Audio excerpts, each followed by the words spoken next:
it's kind of counterintuitive for everyone to try to beat each other on price when things are already so dire already, like how much everyone is paying for rent, for staff, for ingredients, and all the other miscellaneous things that people don't see when they eat at a restaurant.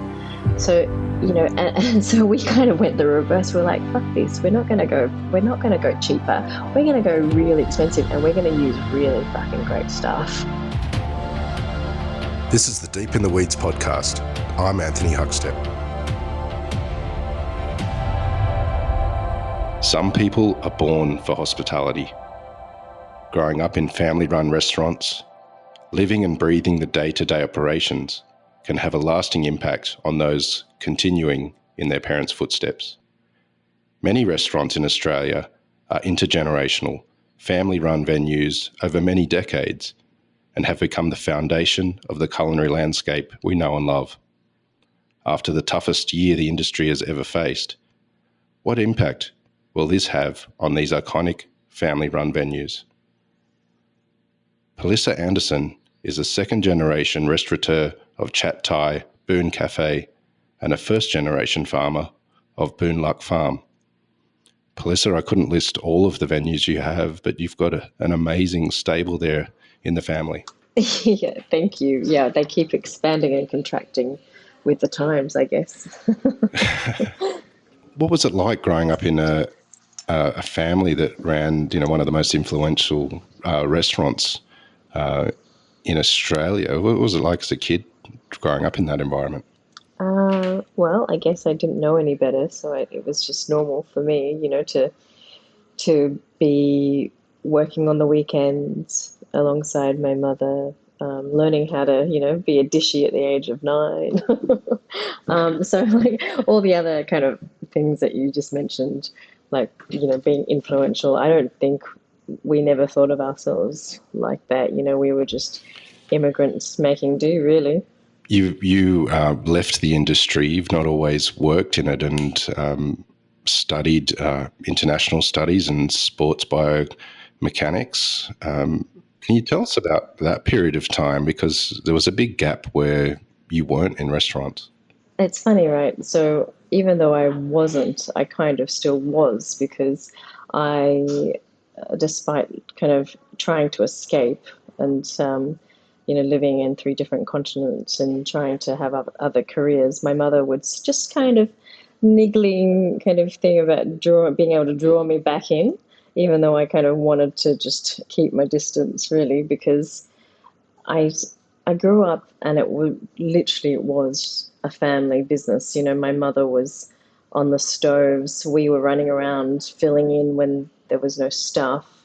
The curry hand took the night off or was sick, we'd be jumping in there or doing the entrees or serving on the floor. I remember learning how to run the floor at the age of about 10, 11, juggling 12 tables, and pretty much all on my own, and running back and forth, taking telephone calls and orders and things like that. Back then there were no apps to do any of this, so it was all very much manual. Even though I left, I was still doing projects on the side for my mother, like being in contact with suppliers, interpreting documents and files and writing menus for her. So in a way, I don't think you could ever leave a family business. And in the meantime, my brother was studying to become an architect, and his first project at the time while I was away was refitting out our Haymarket, our first, our first restaurant in the city. And that was his uni project. So we could never really escape the clutches of my mother. But and it was great because there was a sense of ownership over it because we were just so involved in every aspect. The restaurants are renowned for really low profit margins and really hands-on, taking a lot of hours to operate. What sort of insights did you get as a young kid in that you took forward in running restaurants as you got older? Well, see, the thing is, I didn't understand how restaurants worked otherwise, to be honest. And for a long time, and to some extent still, we kind of run like a mom and pop shop. Um, and you're right, low margins, high turnover. And in order for a high turnover, obviously, you're paying rent on a venue anyways. It makes sense to stay open as long as you could, provided you could find staff. And staff has always been, the most intriguing part of any business, I think. So yeah, that was just how my mum did it, and so that's how we continue to do it. However, there are a few processes that we've refined along the way. You mentioned that you never really left the family business, but you did start a career in Hong Kong and London and New York and Tokyo. But what drew you to come back to be full time in the family business? Well, I think when you have a family, many things changes. Like I really wanted my mother to be close to my children. And so we came back and we bought a duplex and we kind of quickly outfitted her with the downstairs apartment and she came and lived with us. And in the meantime, I think the GFC happened and that was a big decider as well because and other disastrous events happened. We were living in Japan at the time, and the tsunami was a big kind of instigator for us to leave. All the time I'd lived there, obviously there'd been quite a few little earthquakes, but that one was the big shocker.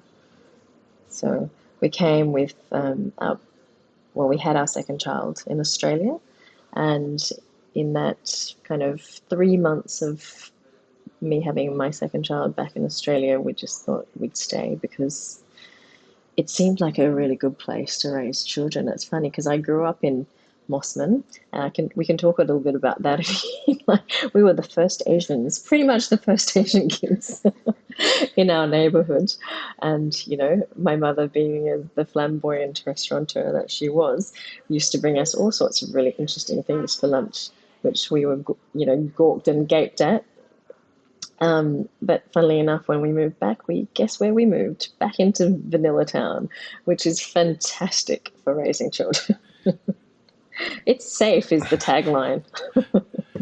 Since you've been back, it's the family business has really been transformed to not just be about restaurants. There's so many elements to it, and a real connection to produce with Boon Luck Farm and the grocery that you have as well. And can you tell us about the decision to go down that path, and where did that start? Well, actually, it did start pretty much from the time I returned back to Australia because in that time I was more and more interested in health and where our food sources were coming from, going to visit um, going to visit farmers with my mother really made a huge impact on me. Like she'd always done that to an extent. We'd buy from around the farms in the Greater Sydney region, and because we wanted to not just cook Thai Chinese food, and we really wanted to get into the more kind of heavier aromats and spices, which don't grow very well around the Greater Sydney region. We had to kind of source further afield up north.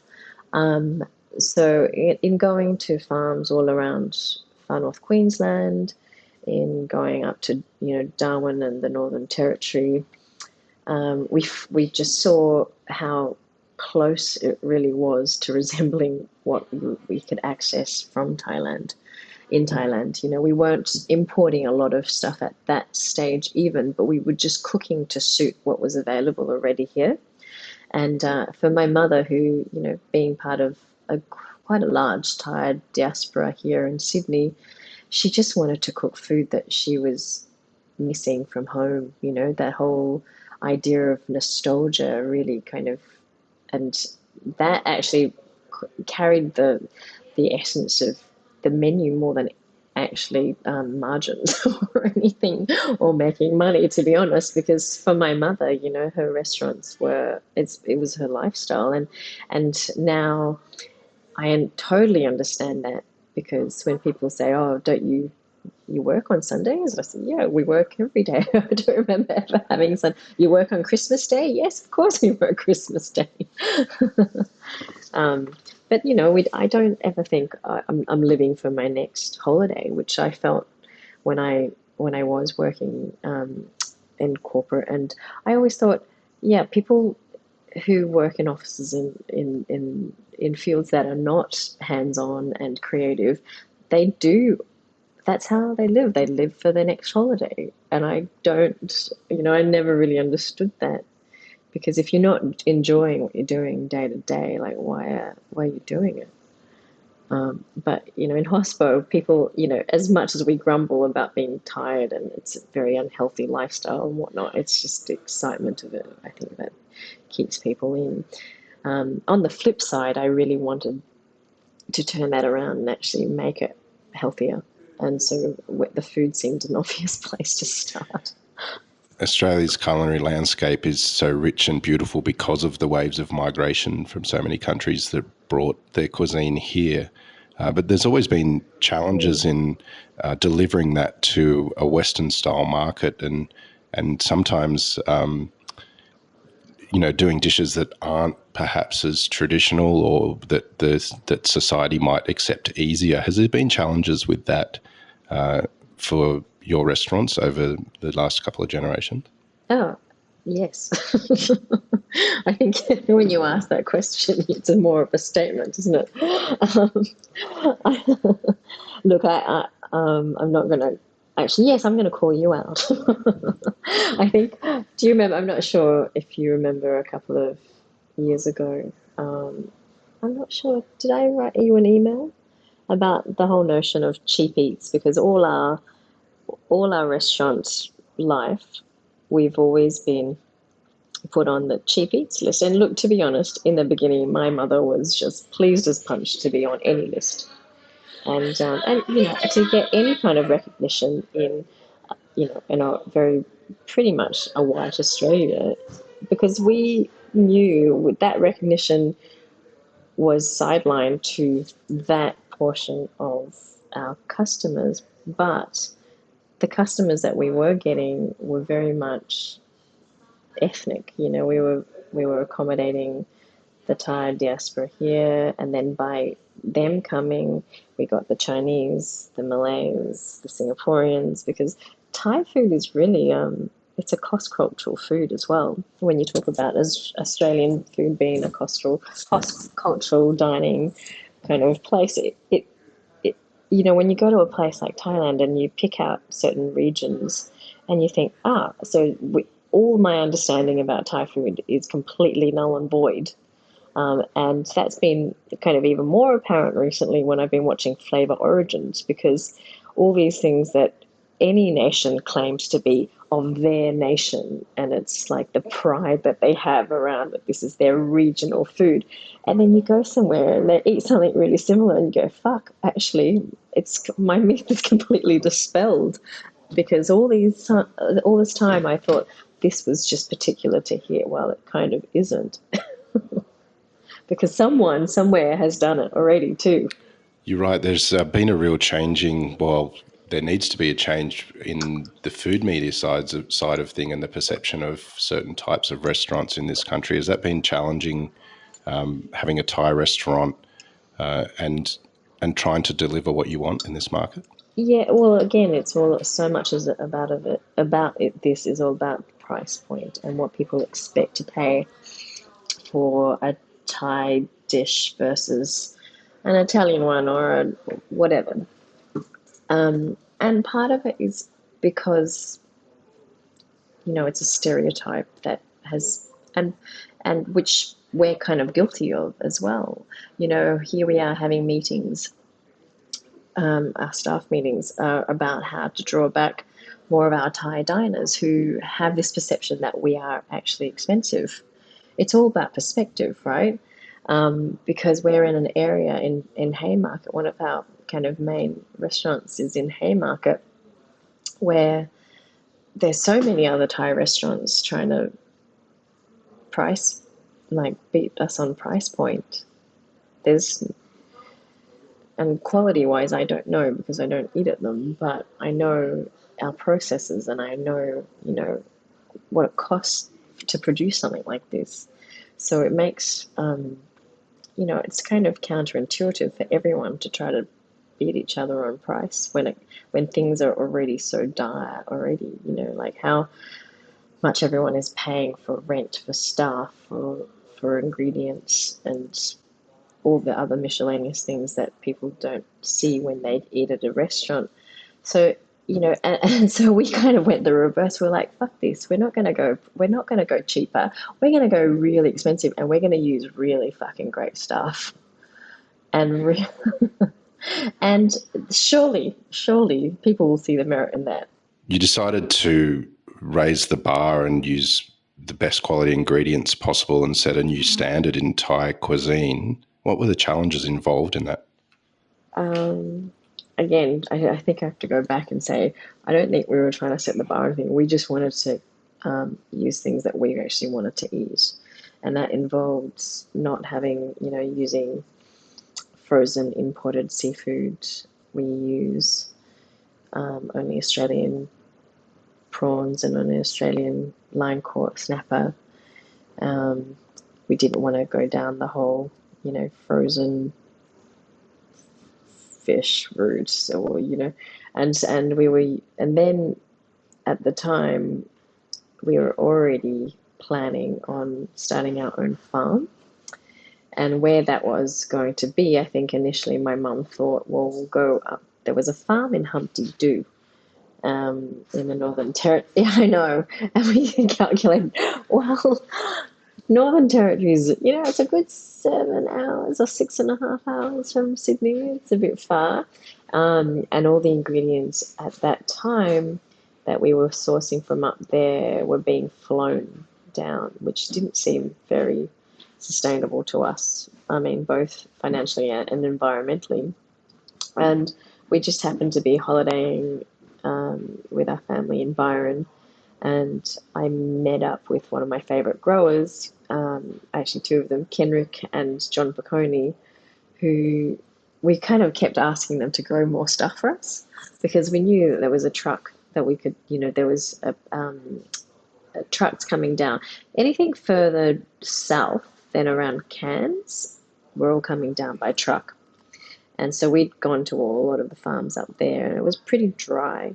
And then they had, the problem with Darwin, Cairns, and kind of far north Queensland, Northern Territory was when the season, it made sense because when the summer season rolled around for Sydney and New South Wales, they were under monsoon and couldn't grow anything. So, that was, it's not very viable because while Sydney, the thing with markets is, if you're working directly with farms, you've got to always buy from them. Otherwise, they move on to the next person, which is completely understandable. So for us to kind of be chasing the season and using different farmers at different stages, again, wasn't viable. So when we were in Byron, we just noticed that the weather was always pretty great. It was pretty stable. There was a good viable growing season even during the winter. And even the summer, like the summers sometimes in certain areas are too hot to even get anything going. But Byron seemed to be the sweet spot. So we kind of, our current neighbours, John Piccone, who we were getting to grow things like the green peppercorns and things like that for us, pretty much just pointed next door. Is like, I'm a one-man band. I can't expand on what I'm doing. He didn't really. His market is predominantly the markets around Byron Bay, and that's where he sells all his produce. So he wasn't really interested in going more for this, stupid little girl down from Sydney. So he pretty much said, just go next door and do it yourself. I think he was quite frustrated at me just asking him so many questions. So he was like, just go next door. And funnily enough, yeah, we looked next door and settled on the property not long after. What's it been like having that connection to the source and having to be on the farm? It's very different to being in restaurants. How has it changed your view on food? It's given me a much bigger picture of actually how the food system certainly works, for one. Like, I thought I knew a lot already, but um, and it's funny because you know the people who don't know a lot when they say, "Oh, it must be so much more cost effective for you to grow this stuff yourself."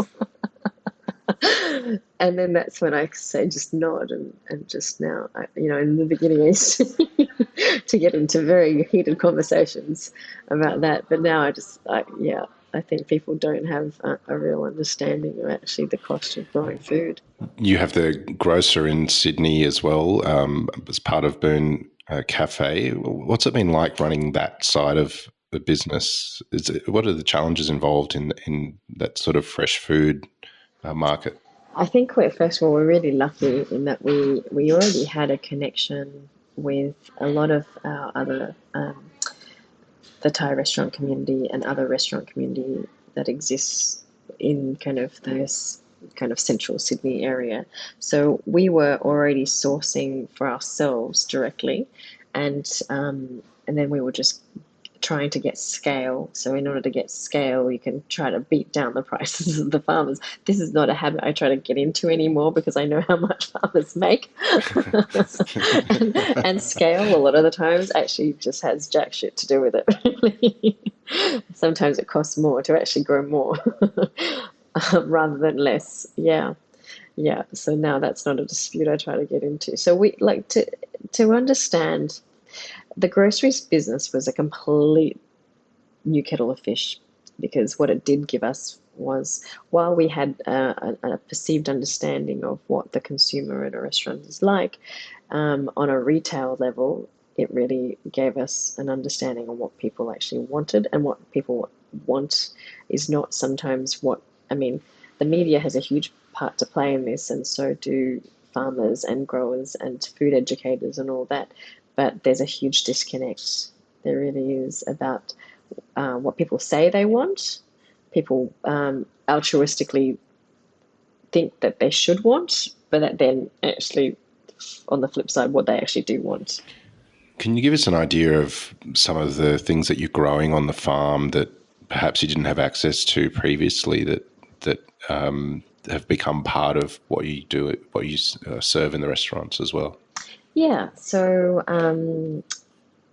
previously we had been getting guachai, which is sometimes referred to as wild ginger or Chinese keys.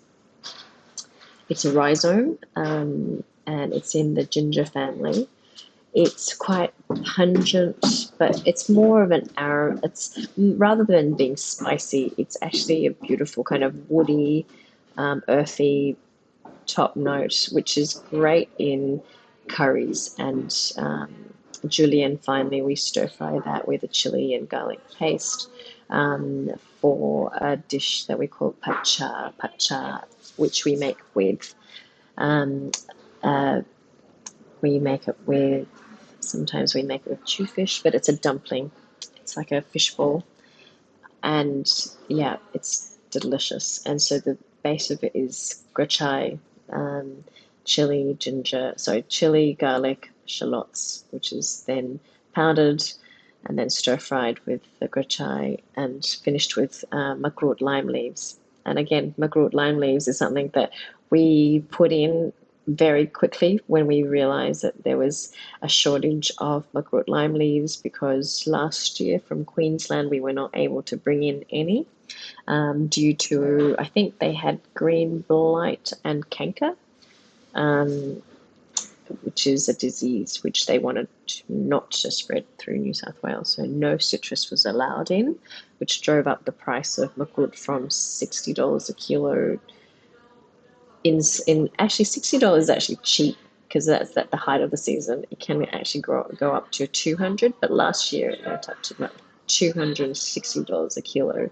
It's more than truffles, right? And so when people say, Thai food should be cheap, well, maybe if you kind of are paying for I don't know, your takeaway Thai joint that wants to just to use broccoli and, does chicken broccoli stir fry or whatever it is, but it's not the Thai food that Thai people know it as. It's not. I hate to use the word authentic. It really that word irks me, but it's not the kind of Thai food that Thai people want to eat. Because the Thai food that Thai people know is all about the aromats and the spices and chilies. Like even chilies are really expensive. So, for example, you know what? The moment I started growing chilies and picking it myself and knowing how long it takes to pick a kilogram, and as a Thai restaurant, when someone asks for chili, a little sauce, a little, people are, everyone just wants to give it freely, obviously, because they want to please the customer. But, I was just like, every time I see that go out of the kitchen, I think that's about $3 there worth of chilies. Yeah, and chilies, I can tell you something. To grow chilies organically is really, really painful. Why is that? So the stuff that you often see coming in from the Greater Sydney region, it has been farmed intensively in a way that really doesn't consider the soil and doesn't consider the health of the person eating it. It considers how optically, how green, how unmarked the leaves of anything is. The fruits are sprayed pretty much because there are all sorts of things that want to eat your food out there. So, like for instance, if I'm sending vegetables, we're certified organic. If I'm sending vegetables down, like it comes down twice a week at the moment from the farm, the moment it gets into the restaurant, which is within a 24-hour period, it gets processed straight away because. And in the beginning, this was a huge contention amongst my staff and myself because Thai people do not like wriggly things because Thai people do not like farming, and the reason why they do not like farming is because they consider it a low class job because they don't like critters. Like the height of luxury in Thailand is to be able to live in an apartment that has air conditioning, right? So if your ancestors are farmers, you hide that fact because you don't want to be seen as poor. You've escaped that. So can you imagine? My staff have escaped all that. Some of them come from those backgrounds. They hate anything that moves, literally. And my boxes of vegetables are full of things that move. So they have to process the herbs they have to process. Once, I have to say, there was even a live brown snake in one of our banana boxes. Wow. and luckily, the girl who opened that box has nerves of steel, comes from a farming background, so she got a cleaver and just whacked its head off. Wow. Yeah, but I'm not sure if you know about brown snakes, but they are fatal. Yes, that's Yeah. definitely a critter to avoid. Yeah, yeah. So my staff know as soon as anything comes, they have to process it straight away because if they don't, if they get things get left in the boxes overnight, they come back the next day, they open the box and half the vegetables are probably half eaten. It comes with the territory of organic farming, but I still say I'd rather have that little bit of damage, or I don't see it as damage anymore. I see it as feeding the other species on the planet. Yeah, then Your journey with food from very young to now, and the connection you have with actually growing produce as well has led to a TV series. Can you tell us a little bit about Water Heart Food and what it's about and how it began? yes. So Water Hard Food started off as in a completely different format. We were actually supposed to film the whole thing in Thailand, and it was all about kind of me wanting to connect with farmers and producers and artisans and food artisans and chefs in Thailand about how to see the journey of how Thai food has evolved in Thailand. Because, yeah, and being of the Thai the Thai diaspora here in Australia, we sometimes I feel like the food here is a snapshot of a time capsule of when my mother arrived, and when, whenever we have new menu items on, it's sometimes from the other Thai diaspora who remember food of their village and what that was like then, right? And it's evolved over time. And obviously, I always say immigrant food is really like dining, say in Thailand in the 80s or whatever it was that person arrived and has been cooking all this time with making do with what they have in this new country that they've called home. But so the food in those countries, however, have moved on. And if you go to the markets in Thailand, you'll see all sorts of really weird, wonderful things like quail egg sushi, or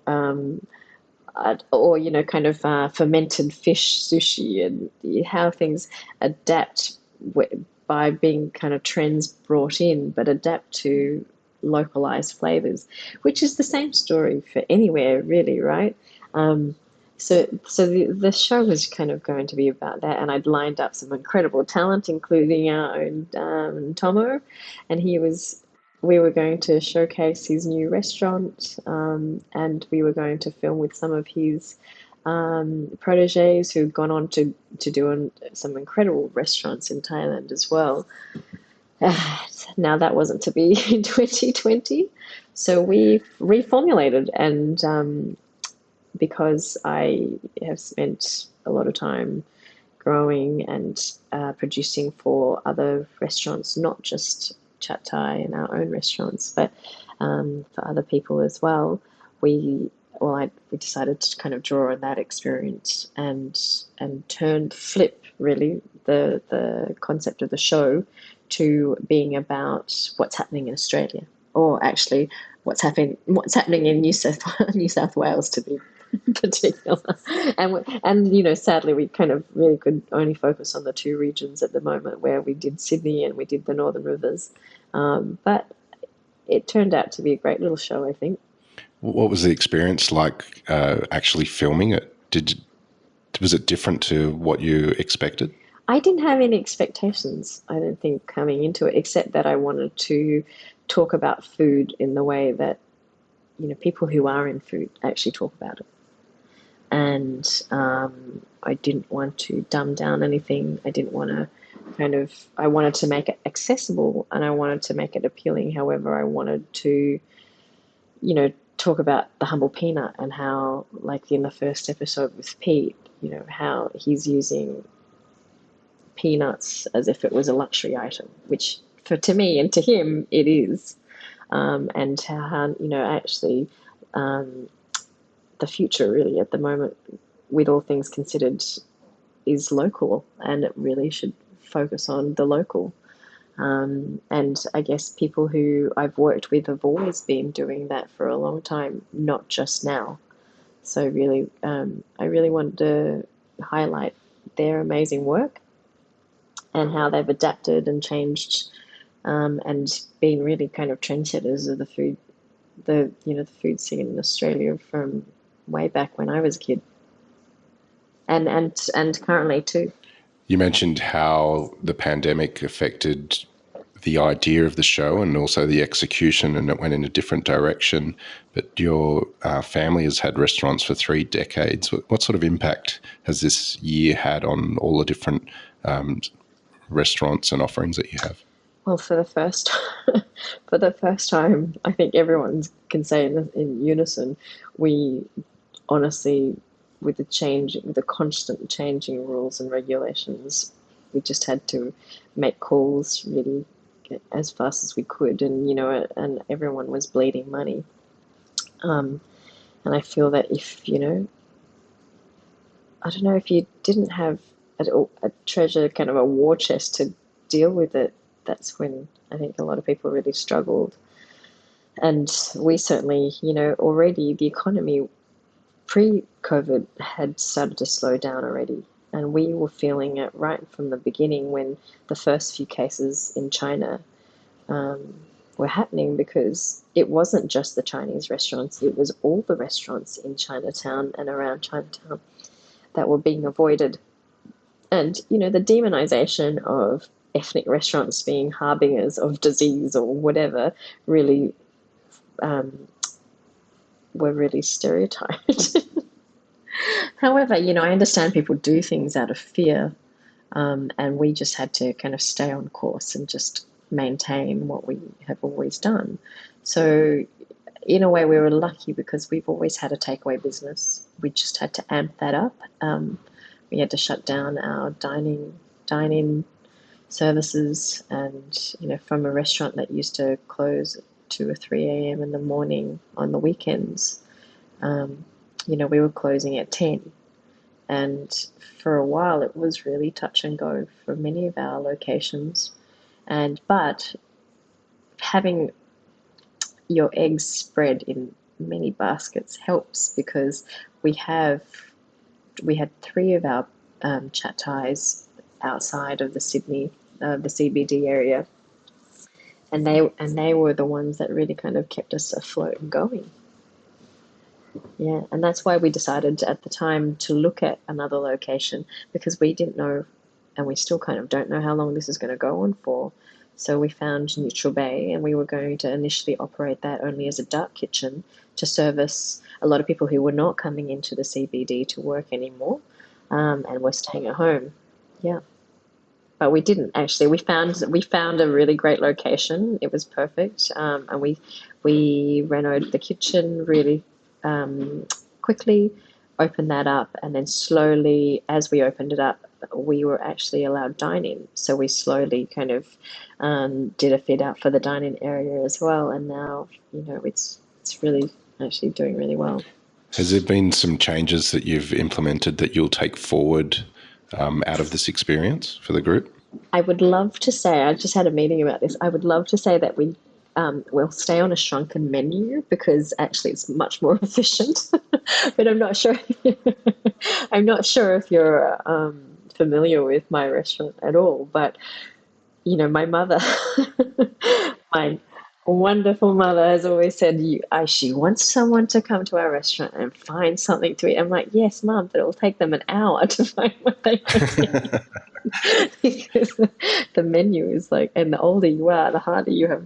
A hard time of reading this menu, because it's just like the writing is so small. I just, whenever I go to, really great restaurants that I love, like the minimum spend per head is, $200-$300 a head, but they've got one sheet on their menu, and their menu has 5 words on it or something. And then I kind of look at ours, it's literally like a bloody novel. So yeah, I would love to say that we'll stay on a shrunken menu, but however, we have to kind of stay true to what our backbone is, which is we're a diplomatic restaurant. Whether you're a solo diner, a group, a family having a celebration, like my mum always wanted to make sure that somebody could find something that they could eat on the menu. We're closing in on the end of 2020, and it's been a pretty tough year for most people on the planet. What are you most looking forward to, given the experiences that you've had this year, for next year? Well, as the title of the show, Water Heart Food, the tenet of like a huge part of the culture is water heart, which in Thai, the words for that is nam chai. Nam chai literally translates to a mindfulness and a compassion to everything and everyone around you. And I really would like for people to be a little bit more mindful around food, about food waste, about how much we are consuming and what that consumption means. Well, Palisa, that's some great thoughts to think about, and we've loved hearing your story on Deep in the Weeds.